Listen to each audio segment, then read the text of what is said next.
So I'm delighted to welcome our keynote speaker for today's conference, who has an incredible track record of running one of those organisations and of creating huge change for individual women and for women across the country. So I'm genuinely honoured that Pragna Patel has agreed to open our conference. Pragna is the ex-director and founding member of Southall Black Sisters, an advocacy and campaigning centre, and Women Against Fundamentalism, and a role that she held for 40 years.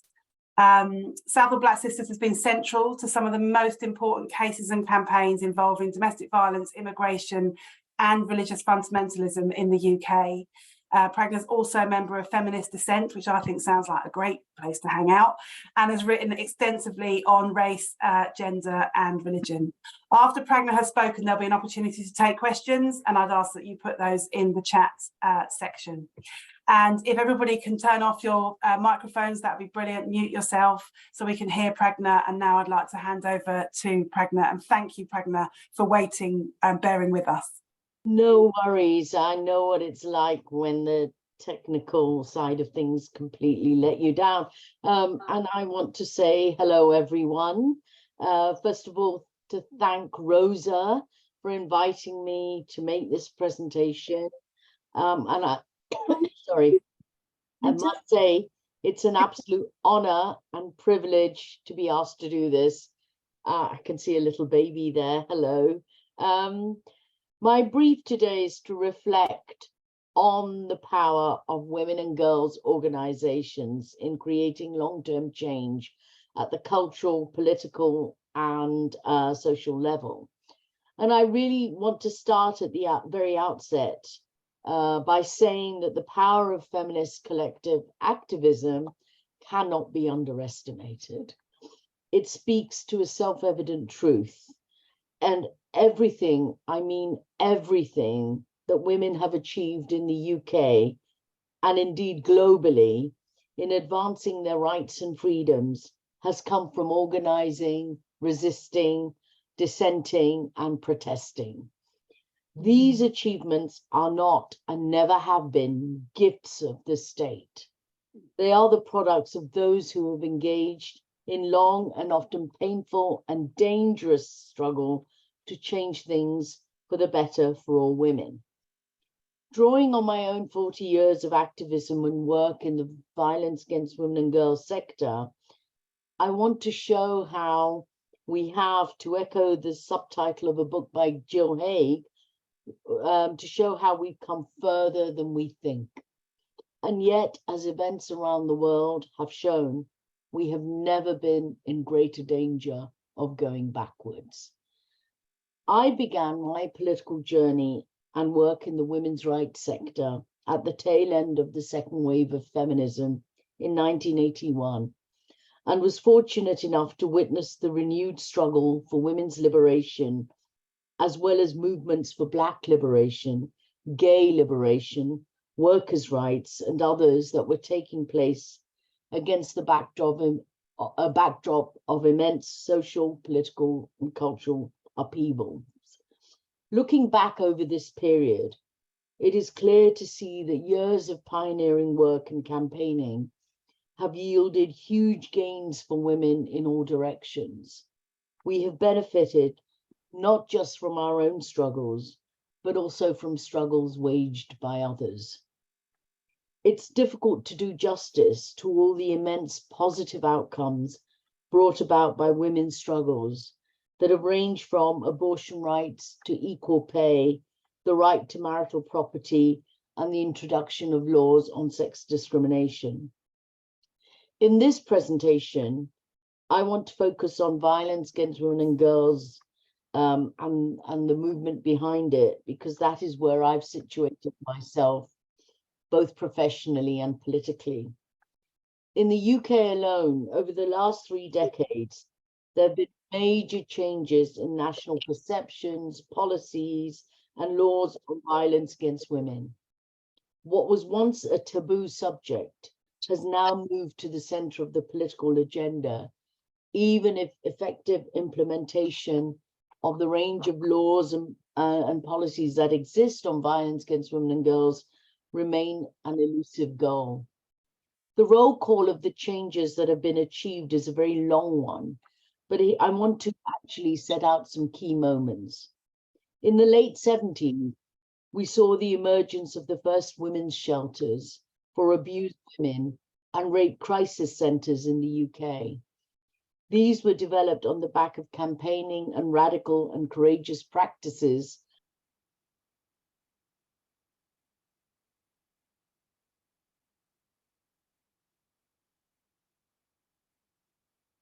Oh, Pragna, Pragna, you need to unmute. Sorry. They are. Sorry. Have you lost all of it? No. Okay. Campaigning also led to domestic violence being included in the Domestic Violence and Matrimonial Proceedings Act in 1976 as a priority need category for the purposes of housing by local authorities. The 80s saw the emergence of rights under civil law for domestic violence, including protection orders to victims, whether married or unmarried, such as non-molestation and occupation orders. These measures enabled women to stay in their homes safely. The decade also saw the emergence of the first domestic violence units in police stations. From the mid-1980s, feminists began to turn their attention to the criminal justice system, in particular, examining the police response to violence against women, which was abysmal, to say the least. All forms of gender-based violence and violence against children were seen as private family matters and not real police work. Such attitudes sat alongside the notion of men as the natural head of the family, thus reinforcing the idea of the private sphere as being outside of state influence. One outcome of this was the first Home Office circular on domestic violence, which marked a turning point in how domestic violence was addressed by the police. The 90s saw the introduction of a law criminalizing rape in marriage and the emergence of the major awareness campaigns and interventions specifically formed around the notion of zero tolerance against violence against women. It was highly successful in making the issue of domestic violence visible and to shift narratives that individualize the issue to one that saw it as a structural and cultural issue that was endemic.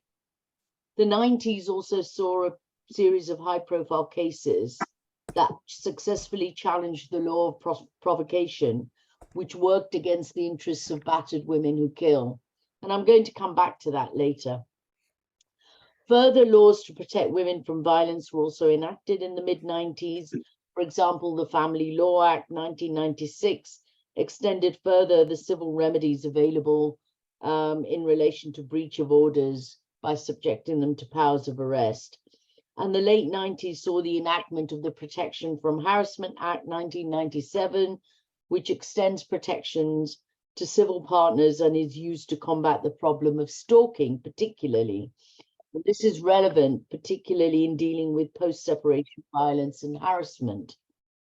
Other developments include changes in housing laws, which broadened the definition of homelessness to include domestic violence victims. And in this decade, we also saw the development of multi-agency responses to domestic abuse. A Home Office circular published in 1995 led to the development of local interagency or multi-agency forums in which the police, social services, housing and health services, and women's organizations were encouraged to work together in local communities to tackle domestic violence. These are now known as MARACs, and they've been vital in providing the holistic support that victims need to stay safe. Okay. From 2000 onwards, we saw the introduction of comprehensive national strategies on violence against women, multi-agency reviews of domestic homicides known as homicide reviews, the criminalization of breaches of non-molestation orders and occupation orders, the registration of domestic violence offenders list, the setting up of specialist domestic violence courts, the aim being to combine the criminal and civil court settings to deal with domestic violence more effectively. We also saw various initiatives taken by the health services in formulating policies on domestic violence to introduce routine screening for domestic violence by all health service providers. We also saw the creation of state-funded independent domestic violence advisors, IDVAs, to provide specialist support to victims, and they were funded by the Home Office and the NGO sector. And ISVAs, working on sexual violence, to provide independent support to victims of sexual violence as they engage with the criminal justice process. And since then, there have been a raft of other laws and measures, including the introduction of police-initiated domestic violence protection notices and orders, and new offences for controlling and coercive behaviour, stalking, upskirting, revenge porn, and non-fatal strangulation. We've also seen the introduction of a new statutory definition of domestic abuse and the establishment of a domestic violence commissioner. And in 2017, the government ratified the Istanbul Convention on Combating Violence Against Women and Girls, and we saw the introduction of the Domestic Abuse Act in 2021, which also established the role of the Domestic Violence Commissioner. So quite a lot has been achieved. But throughout this period, struggles for visibility and autonomy by Black and minority women also gathered momentum. We mobilized around a range of individual cases that raised culturally specific forms of abuse and injustices, and eventually forced through specific changes in law and policy. We highlighted the need for an intersectional approach to domestic abuse and discrimination, although the term was not understood or in wider circulation until the noughties. We pointed to the need to take account of women's experiences of abuse and violence and its interface with a range of related issues, particularly immigration, the criminal justice system, racism, and mental health. We argued that BME women's experiences of abuse were both similar to, but also different due to the existence of institutional racism, migrant status, and the lack of basic citizenship rights, and culture and religious constraints experienced in the family and community, all of which made exit from abuse difficult. Through a combination of casework, strategic litigation, and campaigning, many Black and minority women's organizations working in the field of violence against women and girls demanded that the state intervene in its protective capacity in the family affairs of minority communities when domestic and other forms of gender-based abuse are disclosed. This was not and is not still easy, given that on the one hand, there is a danger of state overreach involving a disproportionate use of its coercive powers on minorities. On the other hand, state appeasement of powerful, unelected, patriarchal male and increasingly ultra-conservative and fundamentalist religious leaderships who oppose any form of state intervention that disrupts their monopoly on patriarchal power within minority families and communities. These leaderships claim to represent the interests of the communities to which they lay claim, but their real agenda is the control of women and girls who are deemed to be non-conforming. Our persistence in refusing to remain silent or go away has meant that despite operating in moments of great hostility, both inside and outside our communities, BME women have chalked up some notable successes and given a voice to marginalized women. For example, the 80s witnessed the setting up of specialist BME women's shelters run by and for BME women. In 1985, FGM became an offense for the first time when the Prohibition of Female Circumcision Act passed, although it was later replaced by the Female Genital Mutilation Act 2003, which included extraterritorial jurisdiction. In the early 90s, we were successful in what is perhaps SBS's most high-profile case and campaign, to free Kiranjit Ahluwalia, a battered woman who killed her husband after experiencing 10 years of abuse. She was initially convicted for the murder of her husband, but at her trial, the court had failed to consider her experiences of abuse within her specific cultural context. We supported Kiranjit to successfully appeal against her murder conviction, which involved a direct challenge to the then law of provocation in particular, because it was, amongst other things, based on the need to demonstrate immediate loss of self-control, which meant acting immediately to an incident of provocation.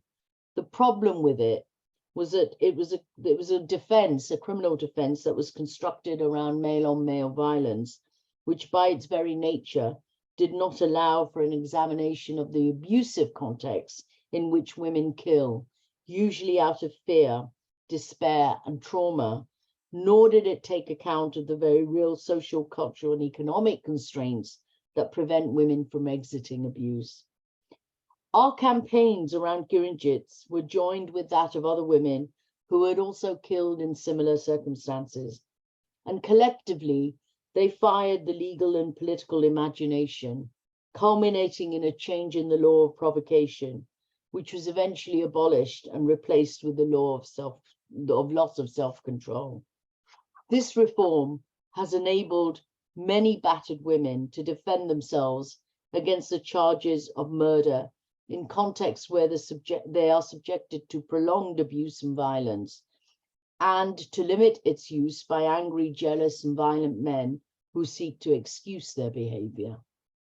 But for me, one of the high points of the campaign was also the creation of a strong coalition of white and Black feminists that formed in the wake of the Kiranjit Ahluwalia case and that of other women. Together, we organized some of the most colorful and exuberant protests on violence against women and girls that the feminist movement had seen for over a decade, and that was in the early 90s. Young and old, Black and white, survivors and activists, and professionals and women's organizations all came together in what was some of the best moments of our activism. I do believe that these protests inspired lawyers, scholars, activists, and feminists of the future. Ultimately, what we were seeking to do through our campaigns was to create new understandings of patriarchal, class, and racial power, and to figure out ways to deploy the law as a tool to confront and disarm patriarchal and discriminatory practices. The 90s were also memorable for the first recognition of gender-based persecution in asylum law, following a case involving Pakistani women fleeing domestic violence and seeking asylum in the UK. And following considerable campaigning, we also saw the introduction of laws on forced marriage, further strengthening of laws on FGM, and policies addressing honor-based violence. And since then, organizations like ICRA and others have gone on to expand the body of law around issues involving honor-based violence and forced marriage. In mounting legal challenges of various kinds, I have to say that we've been greatly assisted by the introduction of the equality laws, including the Public Sector Equality Duty and the Human Rights Act, laws that are themselves the product of struggles for gender and social justice, but which are now under great threat. We've used these laws to undertake judicial reviews or intervene as interested third parties in cases that address a range of injustices, including the lack of access to legal aid, the decimation of specialist services for BME women, and the failure of the police to investigate serious crimes of violence against women and girls, which is exemplified by the case involving the so-called War Boys case, which involved the black cab rapists who had raped a series of women, who'd gone on to rape, in fact, hundreds of women, but had not been apprehended by the police. And had he been, many of those rapes would have been prevented. And the case at the Supreme Court was whether or not the police had a duty to investigate serious crimes of violence against women and girls, and the Supreme Court found that it had under the Human Rights Act. So that's an example of how we get the Human Rights Act to work for us. To give an example in relation to the public sector equality duty, I can do no better than to draw on a campaign that I was directly involved in saving the services of Southall Black Sisters. So in 2008 and 2009, Southall Black Sisters successfully challenged an attempt by our local authority, which is Ealing Council, to withdraw essential funds for our services on the basis of their flawed assumptions that the interests of social cohesion and integration and even equality itself were undermined by the existence of specialist services. So they actually argued that specialist Black and minority services worked against the interests of cohesion and equality, which is absolutely astonishing, but that is what they argued. We believe also that the real driver of that decision was also austerity and the need to cut back on services and move towards gender neutral and generic services. What began as a local campaign for funding turned into a significant struggle for the very meaning of equality itself, as you can imagine.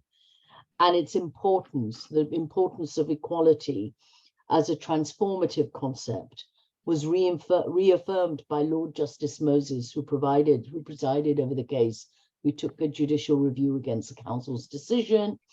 And at the High Court hearing, Lord Justice Moses confirmed that we had a right to exist as a specialist organization and that we served the interests of equality. And this case led to greater awareness about the public sector equality duty and the need for equality impact assessments at the formative stage of decision making, rather than using them retrospectively as Ealing Council had done in an attempt to justify its decision. So when we asked the Ealing Council whether it had carried out a risk assessment in relation to its decision to withdraw funding for SPS, the council claimed that it had not, but then hurriedly produced a risk assessment, an impact assessment on retrospectively to justify its decision. And the court actually argued that you could not use impact assessments to retrospectively justify decisions, that they were important at the beginning of decision-making process and not the end of the process. The outcome of that case that we won had huge implications for similar BME organizations around the country, and it led to demands for training from lawyers and organizations like ours on how to use the public sector equality duty to save specialist services from cuts by their local authorities. It also led to demands from local authorities for training on how to use the public sector equality duty to make better decisions on commissioning services and making grants. So it was a huge moment for us. And it wasn't just about saving specialist services, but it was much more about what we mean by equality and how equality is best served. Another reason why this was a seminal point in the history of BME women's organizing is that in the process of defining our services, of defending our services, we were also asserting our right to self-determination. This meant critically defending the specialist BME services that are increasingly under attack, not only from state policies on austerity and funding regimes that favor commissioning generic services, but also creeping social and religious conservatism that seeks to delegitimize the secular feminist project. But more than anything else, for minority women and girls in particular, human rights and equality laws have been absolutely critical in challenging religious fundamentalism and its impact on gender equality. These challenges have highlighted how fundamentalists and ultra-conservatives of all religious backgrounds have themselves used the law, education, and the family as key sites of contestation and control, negatively impacting on the rights of women and sexual minorities and other subgroups to bodily and intellectual autonomy. For example, we have used the law on sex discrimination to challenge practices that amount to gender apartheid in schools and colleges, and to oppose the imposition of parallel legal systems based on religious norms that seek to deny BME women the right to exit from abuse, or to have a divorce, or to have rights over children and matrimonial property. Even in the sphere of immigration law, where positive change is almost impossible to achieve, through campaigns over the last 3 decades, we've managed to soften the edges of the UK's increasingly inhumane immigration regimes through reforms that allow some migrant women subject to abuse the right to access protection without fearing detention or deportation. In 2002, for example, we successfully campaigned for the introduction of the domestic violence rule, allowing women on spousal visas a route to apply for indefinite leave to remain if their relationship broke down due to domestic violence. Further campaigning and lobbying led to the creation of the Destitution and Domestic Violence Concession in 2012, a decade later, which gives those holding spousal visas access to limited state benefits and emergency housing pending their applications under the DV rule. And whilst we did not achieve further protections in the Domestic Abuse Act for all migrant women, and we tried very hard, in 2022, following a successful 7-year campaign and legal intervention in the High Court, we succeeded in getting the issue of transnational marriage abandonment on the agenda. At the High Court, the case involved a woman who had been brought to the UK following marriage and then abused and eventually abandoned in Pakistan. We succeeded in having the phenomenon of transnational marriage abandonment recognized in immigration law and policy, thanks to the landmark High Court judgment given in October 2022, that makes clear that the Home Office's failure to make provision for abandoned spouses to re-enter the UK to assert their settlement rights under the DV rule amounts to unlawful discrimination within the meaning of Article 14 of the European Convention on Human Rights, read with Article 18, which protects the right to family life under the Human Rights Act, 1998. So basically, women abusers who try to circumvent the law here and try to prevent women from accessing their rights here by abandoning them abroad are now going to be held to account, because those women can now return to the UK. And although the High Court case was given in, the judgment was given in October 2022, the Home Office is still working on the policy, but we're closely following it. I've left out many other notable developments, but what I've tried to do is demonstrate unequivocally women's power when we collectively organize and resist. This doesn't mean that we can rest on our laurels. Sadly, we've reached a moment in history, I believe, when everything we have won suddenly feels more tenuous than usual. Events around the world have shown how easy it is to lose, sometimes overnight, the gains that we have made. I see a great many challenges looming ahead. We are faced with a government intent on legislative reforms that cast a dark shadow over the struggles that we have waged against violence against women. For instance, taken together, the Policing Crime, Sentencing and Courts Act 2022, the Nationality and Borders Act 2022, the pending illegal immigration bill, and the continuing threat to repeal the Human Rights Act and to pull out of the European Convention on Human Rights represent a grave threat, not just to feminism, but to all who seek social justice. At stake is our right to question, to challenge, to resist, and to dissent from political developments that have increasingly taken an alarmingly authoritarian turn. But the political endgame of such developments is systemic democratic exclusion and the exercise of power without consent, transparency, or accountability, all of which must and should be central feminist concerns. The erosion of the rule of law and the retreat from international human rights law and standards, together with cuts to the welfare state, including legal aid, spells real threats for all women, and it will make life even more precarious for all those women who are most vulnerable and who will be amongst the first casualties of abuses perpetrated by the state and non-state actors alike.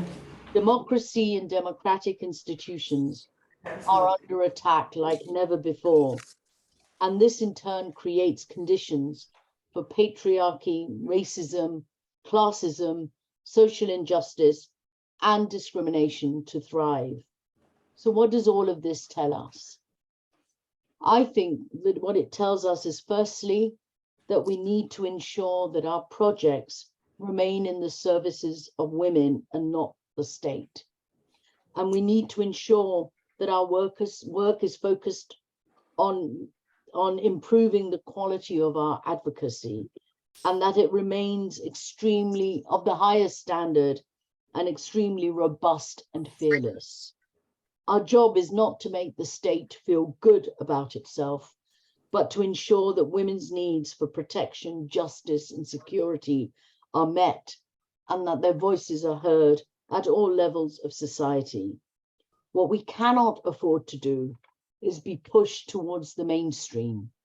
We need to collect the political residue that builds up every time we advocate on behalf of a woman and use it to challenge the status quo.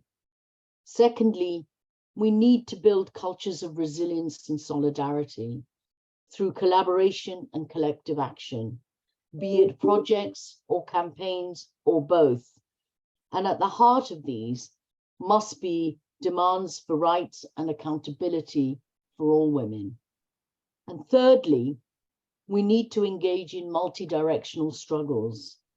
This means simultaneously resisting other forms of oppression whilst also struggling for women's rights.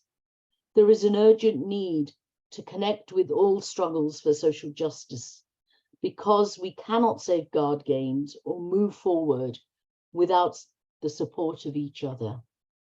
Ours are interlinked struggles that seek to protect the universal ideals of freedom, equality, democracy, and secularism. History has shown that it is these values that create the most conducive context for progressive transformation based on collective action. And finally, I want to end by saying that even in the darkest of moments, there is hope. And it comes from movements for self-determination led by ordinary women everywhere, more often than not in the face of grave danger. Every decade is witness to such movements. Right now, it is the moving and courageous struggles of women in places like Iran and Afghanistan that are leading the way. That these women are raising their voices in a context of severe economic hardships, brutal police control, corrupt governance, institutionalized misogyny, and political repression is all the more inspiring. And for me, it pretty much sums up what the collective power of women organizing looks like. I hope that that's given some food for thought. And I hope that I've stayed within my limits. Thank you very much for listening. Thank you. Thank you so much, Pragna. And I think I'd like to say that you have no limits. And so you stayed within the speaking limits, but you have touched, I don't know, the sort of sky, I feel, with the breadth and depth of both your knowledge and of your thinking today. And I followed your work for about 25 years, and I'm as inspired today as I always have been by everything that you've achieved. I'd like to, and if people do want to listen to Pragna again, we are recording it and all the recordings will be available. If anybody has any questions, it'd be great if you could put them in the chat. We've got about 5-6 minutes for questions. We just had to shift some of the agenda around because of the problems we've been having with Zoom. I'm very grateful to the 220 people who have joined today's session. I'm going to start with, I'm going to take total chairs, rights. And you've touched a bit on the kind of power of women and girls organisations to create that change. And I think you've talked a lot about the examples of how the law, how you were able at SBS to use kind of cases that came to you to change the law for everybody else.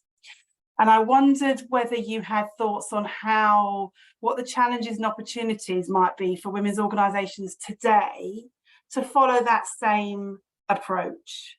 And I think it's very easy to feel negative, but if there are any positives you can see today, we're all ears. Well, I think that that we've achieved so much, and I think that many of the attendees here today are building on what's been achieved. And I think for us, keeping going is a really, really important thing. And the fact that you have so many attendees today actually shows to the commitment that's there, to the kind of desire that's there for change. In relation to how can we build on, what's the best model for change?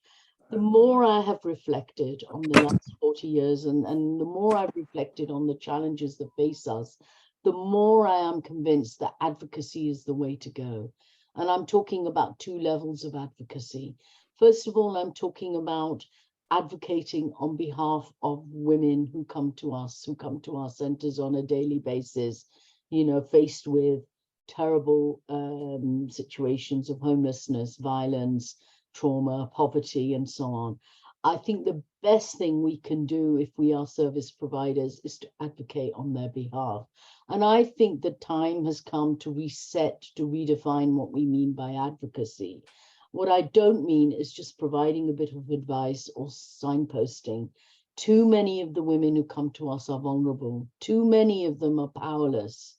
And so when I talk about advocating on their behalf, what I mean is walking with them side by side as they walk on their own journeys of transformation, opening doors to the services that should be available to them, challenging the police, challenging social services, challenging the Crown Prosecution Service and even judges, and the courts if necessary, to ensure that those women's needs are met, that their voices are heard, and that they're not dealt another injustice on top of all the experiences that they already have faced. So I think, that's what I meant by saying that we've got to be fearless. And we've got to ensure that we're not working for the state, but the state is working for us. And fearlessness means really, really equipping ourselves with the confidence, with the information, with the right resources to challenge state authorities. Too many times we let the state off the hook. And whatever forums we're in, not to be afraid to challenge, not to be afraid to question authority, not to accept what we're told. So that's one kind of advocacy. And I think that that's really important. And it's that then opens the doors. Do we see a legal challenge here? Do we see a way of, an issue here that's of wider public interest? It's not just in relation to this woman, but what it means for the whole cohort of women in the same position, for example. And when we challenged local authority in Ealing Council, we didn't do it just because we wanted funding for SBS, but we knew the significance of maintaining specialist services. And we knew that we were in a position to challenge, but there are many others who are not. And so this was a battle that was, fought in relation to other groups as well, and to the benefit of other groups as well. And I'm not saying that all service providers are necessarily in that position to always challenge, but to be inquisitive, to question, and to seek advice from lawyers, from others, to see if there are wider ramifications, if they can intervene in some way as a third party or bring the challenge themselves. And if not, just to do it through advocacy, through negotiations, through not letting up in terms of questioning authority. The other kind of challenge is a political advocacy. The other kind of advocacy is at a political level.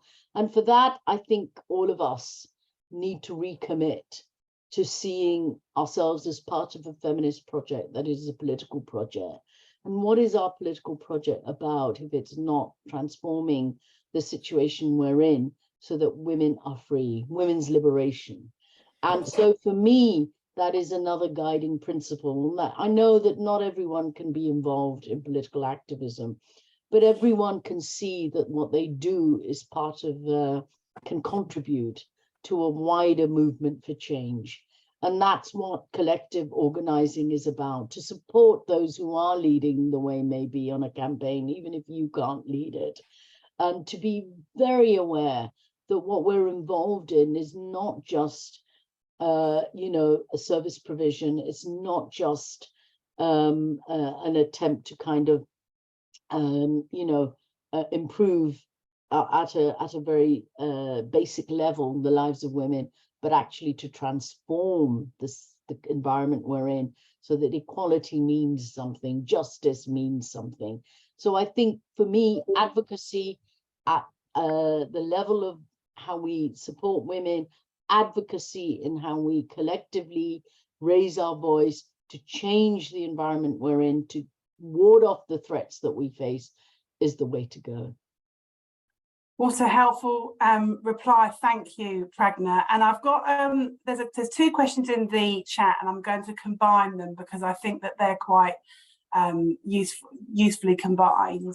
So Stacey Smith has asked about, we have found we reach far more women with unsettled status through our drop-in service, whereas referrals from mainly police and children's services have far fewer women from Black and minoritized backgrounds with unsettled status.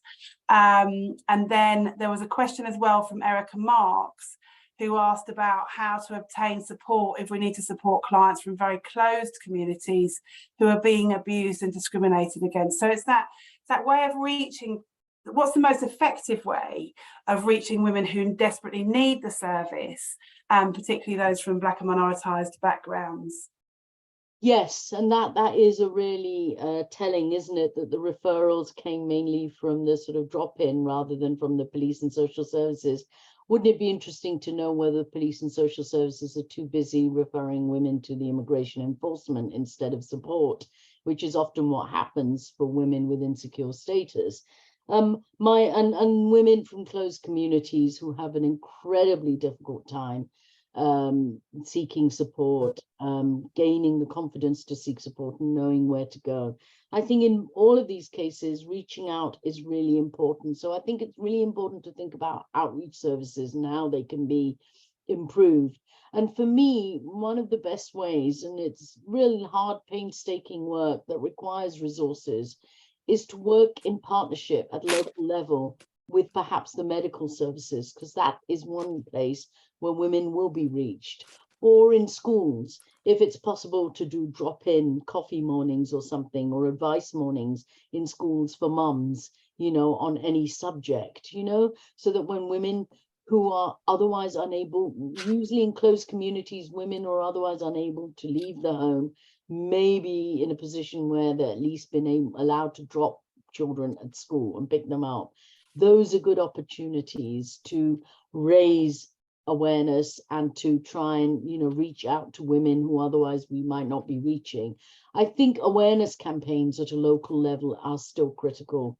I talked about sort of the kind of zero tolerance campaigns of the 90s that were attempted. We kind of need to return to some kind of awareness raising at local level, asking other, whether it's shops, pharmacies, businesses, schools, health clinics, GP surgeries. We need to raise awareness, particularly of reaching women who are otherwise we may not reach, to either provide better referral points, or to be able to go in there and do some work, some group work ourselves in those spaces. So I think it's capturing spaces at a local level across the board, raising awareness and consciousness, and then having, you know, places where women can be referred to get the support they need. That's absolutely brilliant, and your timing is perfect, because the session is going to come to an end. Our next session will start at midday. And Pragna, I can't thank you enough for your words today, for all of your activism and your service over the last 40 years. I'm looking forward to seeing what you do in the next 40 years. And also for bearing with us for 2 hours. Actually, you've been talking to me. And so from, you know, on behalf of Rosa, we're very, very grateful for you to opening our conference this year, for being absolutely as inspiring as I knew you would be, and for bearing with us while we dealt with the Zoom melting. So thank you very, very much. And I really look forward to Rosa working with you from now on. Thank you very much. And thank you to everyone who's joined, and really, really power to you all. You're incredible, Pragna. Thank you. And thank you, everybody, for joining. If you want to come to the next session on our mapping research, there is a new link that has been set out, but it's also in the chat for the Zoom. So we look forward to seeing you at the next session. And all the sessions will now be slightly amended because of the timing being all out. So thank you, everybody, and see you at the next session. Bye.